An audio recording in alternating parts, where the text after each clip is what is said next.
Hey everyone, my name is Penny Zanker, and it's time to reset. This podcast goes beyond just navigating change. It's about new ways of thinking about how you can approach challenges, how you can shift your mindset when needed, create some space and grace for yourself so that you can rethink, recharge, and reprioritize when and where needed. Are you ready to unlock your full potential? Thank you for hitting play and sharing this next episode with me. It's time to reset. Hello and welcome to this episode of Take Back Time. My name is Penny Zanker, and as you know, I'm dedicated to help you to find ways to break the pattern of working harder and find the experience, the expertise, and the research that helps us to work smarter. And so today I have Marcy Axelrod, and she's a good friend and an expert in this space. Today, we're going to talk about her latest book that's coming out, which is How to Truly Show Up. And that's what the topic was for her last two TEDx's that she did that you can definitely check out. But she brings a world of experience from her Wall Street days and the successful leaders that she's worked with in those client areas as a management consultant. But also, she has written a book called On Your Game, and that was based on 20 years of research that she's done. And she's really into the science and the research. And I know that you're going to love this. In that book, she just helps us to understand how to get on our game in a world that knocks us off our game. So we have so much in common, the way we think about things, but we can present them in totally different ways. And I think you're going to really love Marcy. So without further ado, here's Marcy. Marcy, welcome to the show. Thank you so much, Penny. Great to be here. So I'm super excited to talk about your new book, right? So tell us the title and why you wrote this book. Yeah, so the title, How We Choose to Show Up. Why I wrote it? Starting back in 1999, I did a project for one of the top 5 high-tech companies, a name you all know well. And they were interested in how to beat their biggest competition around the world in every industry group and every continent. And as part of that, we did massive surveys, tens of thousands of responses from their team members around the world. And ultimately, what we were uncovering is how do people perform? How do they achieve? What gets in the way? So that was the beginning of what is now 23 years of achievement research. I now have an evergreen series of surveys that I do every 6 months. Fantastic. So that's how the books came about. And the trends are just irrefutable, right? The more recent research in the last 5 years is just very specifically about how are people choosing to show up? Because, Penny, as I'm sure you and your listeners know, you've probably noticed, right? So 80% of us just show up 80% of the time. That's the statistic. I think it's probably closer to, 90-10, right? But effectively, that wouldn't be a problem if we were all, happy, healthy, wealthy, wise, deeply satisfied with our lives. So clearly, just showing up is insufficient. Right. So you're saying that 80%, now let's break that down. So 80% of the people are just showing up. So they're not like fully engaged, right? That's why we have this whole Gallup issue with 70% of our workforce not being engaged. They're just showing up. And maybe that means kind of like absenteeism, right? Well, what's that called? Presenteeism? Well, in the lexicon, in the show up lexicon, I call it barely there. Barely there. Barely there. Okay, that makes sense. Feel that way sometimes myself, right? I mean, and I talk about focus, and I'm all about how you show up. And sometimes it's you said what's in the way, and I think we need to be so much more conscious of what's in the way so that we can control and direct how we're showing up, and not just sort of, be swaying with the wind kind of thing. That's exactly right. Right, and. Yeah, I think it's important for us to anchor on a few things just at the outset of our discussion, right? Which is, what does it mean to truly show up, right? If we're just showing up, like what are we really going for? And how do we know that it's even valid for us in our lives, right? ultimately, there are three levels of quality, right? When it comes to how we live our lives. That's really what we're talking about here, right? What's meaningful. We're not talking about three levels, just to make sure. So you're saying three levels, you're going to go through the three parts of what it is to truly show up. Is that right? Well, I was going to go through three levels of showing up, really. And then I can talk about levels to recognize where we are in that spectrum. Okay, cool. So yeah. About that. Yeah. I mean, I think performing, which is ultimately, leading a meaningful life, right? Whatever it is we want to achieve that's going to give us satisfaction, right? Performing has inherent levels of quality, right? Nature just does. Human beings do. Our behavior does.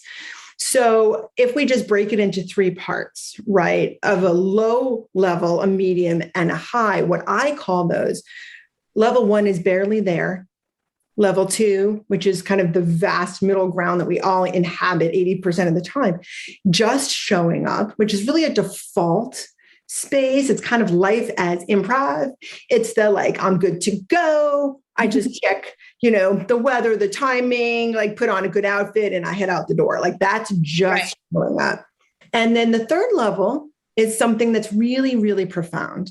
And this is truly showing up. And I can explain what that means.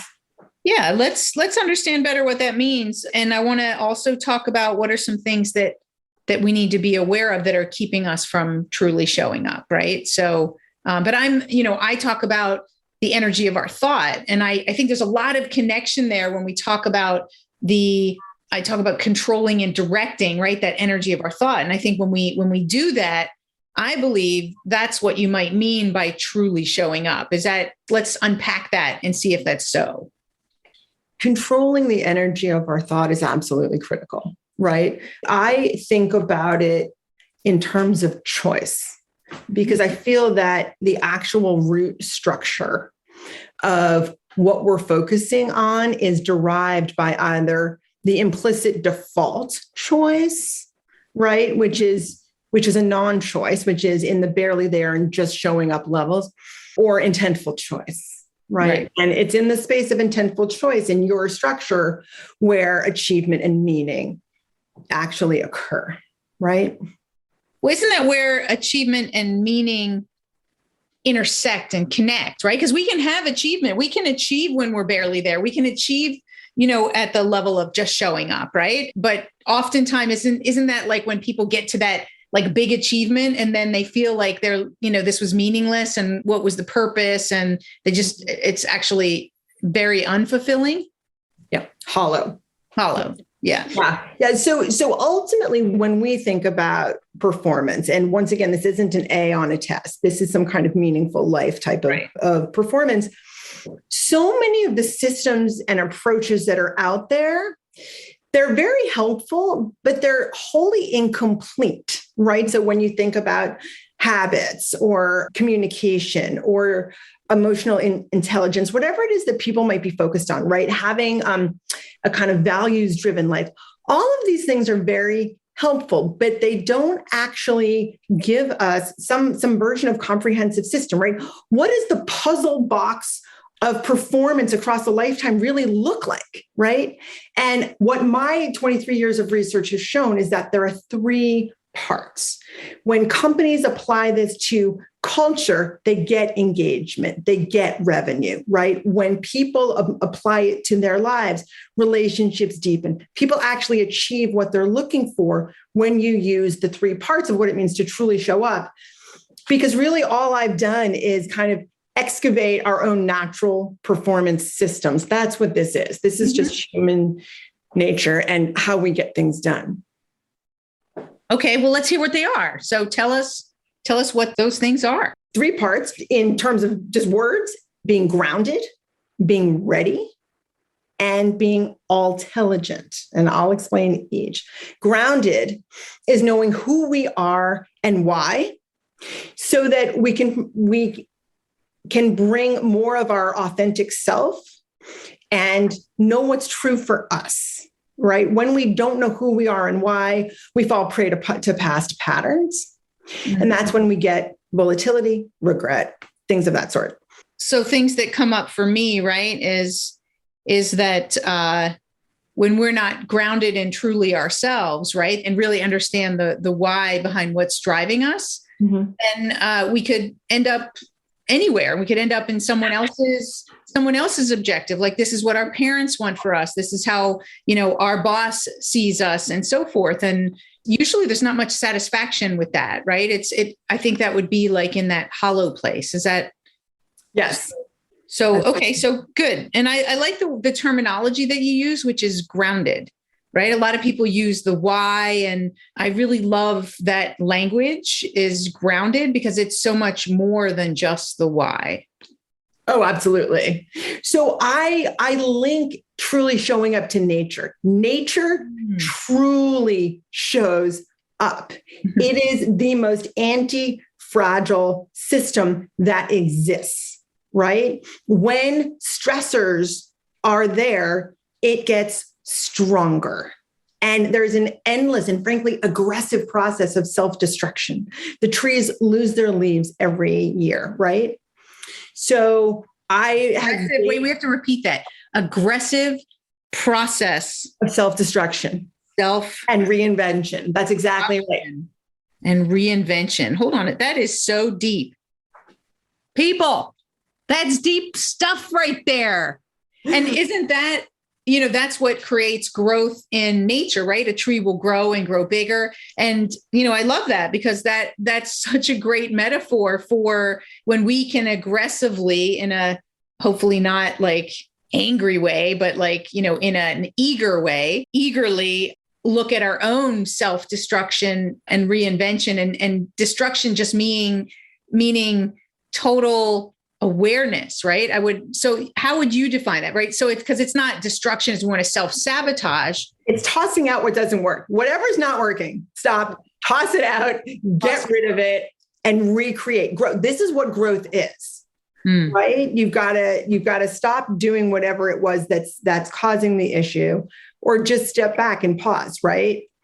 And my big thing too, right? Is I always say that the more often that we step back, so the frequency and how well we learn to do it and practice on a regular basis will definitely influence the quality of our life. So because otherwise we don't see these things. We're not conscious of the choices that we're making and the intentions that we want to fulfill. Right. So the first part is an individual relationship with yourself, grounded, know who you are and why.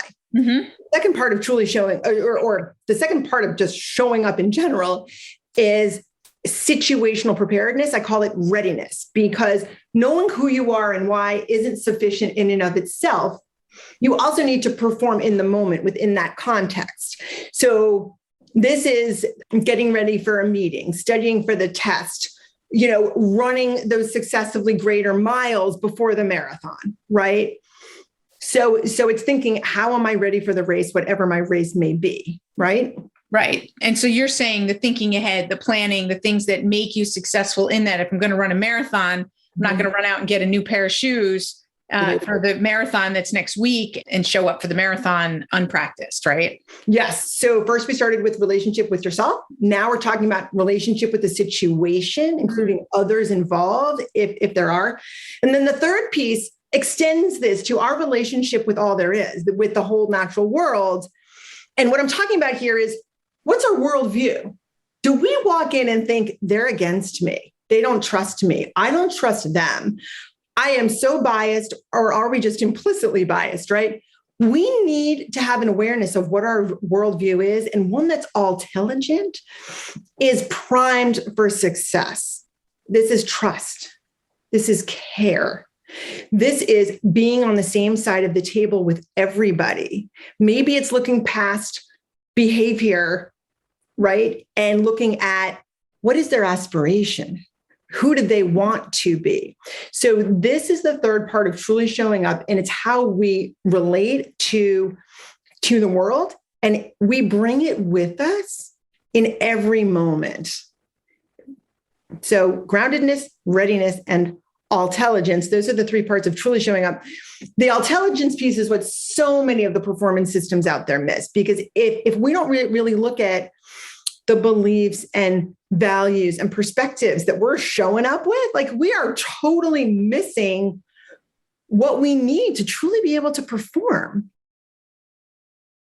That's where my energy of thought element comes in, right? Is it's exactly that all-telligent is being aware of what we choose to focus on and how we, step back and evaluate, like you said, do we show up assuming positive intent, or do we show up that we're the victim and that everybody's out to get us, right? And there is that worldview that shapes everything that we do. It shapes our readiness, and it shapes also how we define ourselves. So it's the chicken or the egg. Which one's most important?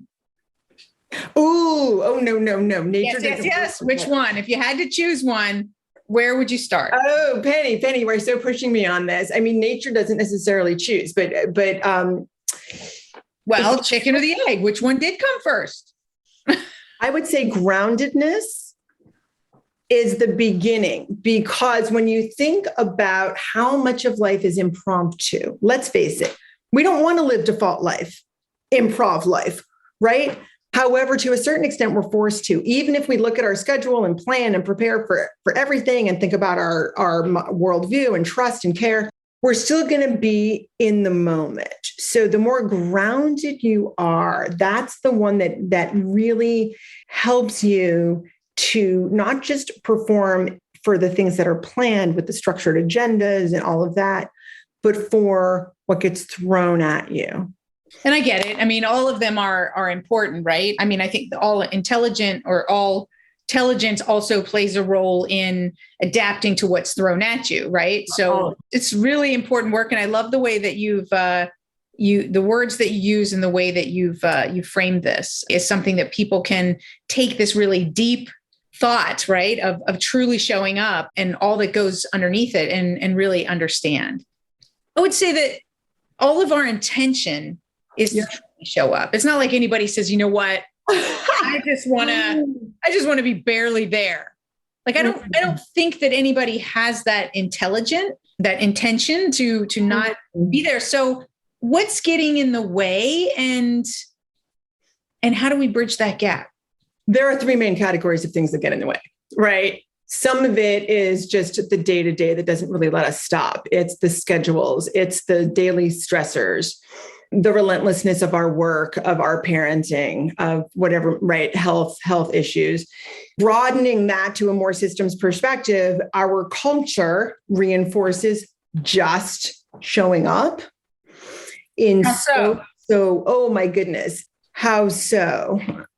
Our media. Here, this is where I'm actually gonna go to something that I just wrote. Okay, because it's interesting. I mean, I can understand how we get distracted, right? But of course, yes, there's media and there's all those outside influences. However, we are also need to take some ownership and responsibility for allowing that to take our attention and shift our energy and things like that. Yeah. Some of the main points that I make about showing up is that it's our responsibility, is that it is not okay to just show up 80% of the time, even though the best of us do it. And I will tell you very, very openly, there was supposed to be a chapter in the book called my month of truly showing up. And it was supposed to be December 1st, December 31st. And there I was, and I had my journal by the bed and I was going to write it all down. And this was, a known habit that I do all the time because I've always journaled by the bed and I was all set up for success. Yay. And then the first day came and I put the journal back down with nothing written. Day 2, day 3, day 4, day 5, nothing written. Finally, on day 6, I said to myself, what's going on? And I had this real reckoning. And I said to myself, you actually did what you committed to do, which is you reflected at the end of the day how you showed up, but you couldn't bring yourself to write a thing because you didn't like what happened. And what I realized is that every day there was a predominance of just showing up, even for someone who's writing about it and 20 years of research about it. And he thinks about it all the time. And I call myself to the mat before my kid walks in. How am I choosing to show up? How am I choosing to show up? I am on it but it doesn't mean that we don't default. And what the chapter is now called, My Month of Not Quite Truly Showing Up. And every entry is here's what happened. And it's like, it's not pretty. Right. So do we need to do that? I mean, seriously, like you think about it, if you're going to go on a diet, they make you do a diet journal and write down everything that you eat. If you're going to save money for something, you create a budget and you write down all that you spend your money on. So do we need to document or do a journal that really documents how we're showing up and be able to put that in the forefront so that we can see what is it we're really doing with our time and how are we showing up for that time? So a journal certainly is one of the recommendations in the back of my book. I actually have 27 neuroscience-based reasons, very, very strong reasons why journaling really is great. However, I'm not going to recommend that right now to your podcast listeners because if you journal, great. If you don't, you're probably not going to start. So let's just be practical here, right? There are actually 5 things that I've learned people do and that I now recommend people do. And you don't have to do the 5. This is just what people do found to be effective. And I think that it's important that your listeners understand them. 1 is just tactile and quick. 1 is emotional. 1 is cognitive. 1 is social. And 1 is strategic. The tactical one is what I mentioned at the end of my TED Talk, which is just a trigger. Like it typically happens right before you're about to enter something, be it a meeting, dinner, a chat with your daughter or son, is you take your 2 bold fingers like a big marker and your other hand, and you just trace it 3. And this is just a reminder.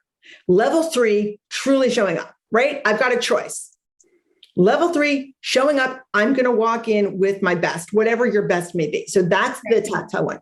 The emotional trigger that people tell me about or prompt really is they suddenly notice that they're feeling something. I'm angry. I'm tired.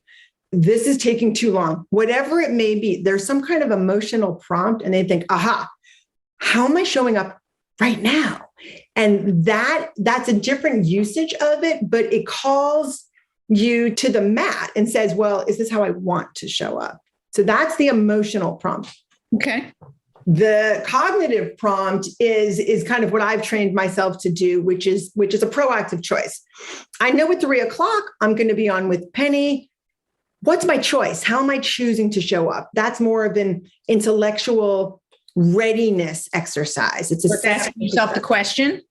You ask the main question, how am I choosing to show up? Okay. The social one, what people do. So let's say in an environment of a meeting, people think about how everyone's showing up. How am I showing up with this meeting, but what's everyone doing? And that is it's a social perspective on the group. The strategic one is when you proactively do that. Here, I want to make sure I'm clear. I just wrote this up based on a bunch of feedback I was getting about how people were using it. So I want to make sure I'm being as clear as I possibly can here. Sure. In the customer or team moments that matter, you think in advance, how are others likely to show up? That's what they were saying. So how are others likely to show up? And then what? I'm going to adapt how I'm showing up based. Yeah, right. So I know my partner always shows up on Wednesday just pissed because there's some meeting at the end, or he's gotten through traffic because he's coming from a different place, or whatever it may be. That's the social. So just so that I understand this, because, if we're all intelligent, right, we're thinking about how somebody might show up, but we're not going to show up like that, right? We're going to show up how we can be in service to that person who just had a hard day, and how do we influence them to let go of whatever they had energy they brought in so that they can be fully present. That's kind of what you mean, right? Yes. It's given how others are going to show up. What are my choices here? Okay. And frankly, it can be to give the person say that, given how others might show up. Right. And it can be to give the person space. It can be to show care. It can be to hand them a glass of water and say nothing. So this isn't saying what your choices should be. These are 5 ways that people find that they use show up thinking that helps them be effective. Gotcha. And then the final one, strategic, is what I was originally explaining about. Like, how do I want how do I scale showing up, right? Across my team, across my company? How do I scale it? Right. That's a more strategic question. So you've got tactile, emotional, cognitive, social, and strategic. And in a way, the strategic, isn't that how you build a culture in an organization? Like, isn't that what I understand the whole definition of culture to be, is to define how you want people to show up, to define those behaviors, right? Not just the words to say integrity, but what are the behaviors that demonstrate integrity in our organization, and give some examples of how they are. Would that be like a good example of strategic? Of a strategic application. Yeah, you can also apply it across your family. You can apply it across your school if you're in the role to do that. Let me just comment on what you said about culture, because culture is so important. And, we have these epidemics of employee unengagement and disengagement. Companies really, really miss the boat with what they're doing, because they take an outside in approach, right? The surprising truth about how people show up is that it's from the inside out. So what you really need to do, if you want people to show up a certain way, help them be grounded in who they are and why. What does the job mean to them within their context of their world? Next, help them be ready, right? What does it mean within their specific roles and responsibilities, and the cadence of what that means throughout a given day or week? What does readiness really look like? Be extremely clear with them, not so much telling them, but asking them. And then when it comes to the view that they walk in with, what does all intelligence look like for that person in that role within a company, within a set of customers and suppliers, within a market space, right? Yeah. So that is what can really drive engagement. You got to get people to truly show up. Yeah. Yeah. There it is, right there. Drop the mic. Bam. I love it. I love it. Well, thank you so much for sharing all that. Excited and enthusiastic. It's really something you can tell that you're passionate about. So I'm sure that your new book that's coming out is going to be a huge hit, and we'll definitely have links to it on the show notes and everything. So thank you so much for being here.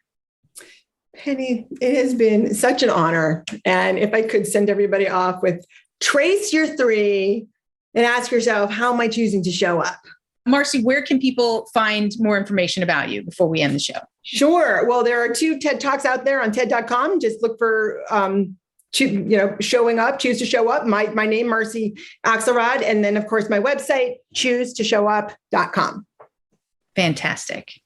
Fantastic. So thank you all for showing up today. And hopefully you weren't just barely here, but you were really ready, listening, and you took something away that's going to change your all intelligence, so that you're thinking with those 5 different methods, you're thinking about how you're showing up. You're more conscious about how you show up in every area of your life. Because at the end of the day, I'm going to go back to one thing that I said earlier and combine it with what Marcy said, is that how well and how frequently you step back and reset and use this process to reset and identify how you want to show up and let go of the things that are holding you back from showing up is going to make all the difference for creating more meaning, more meaningful outcomes, relationships, and just give you an all-round happier, healthy life. So there you have it. Thank you all for being here. My name is Penny Zanker, and this is Take Back Time. We'll see you in the next episode. Hey, thank you for spending this time with me. It really means a lot. If you're feeling a little off, distracted, overwhelmed, stuck, or just out of sync, remember that's your signal to reset. And that's all it takes, just recognizing one reset moment at a time. So stay tuned for more tips, tools, tricks, stories, strategies, all here on Time to Reset. We'll see you in the next episode.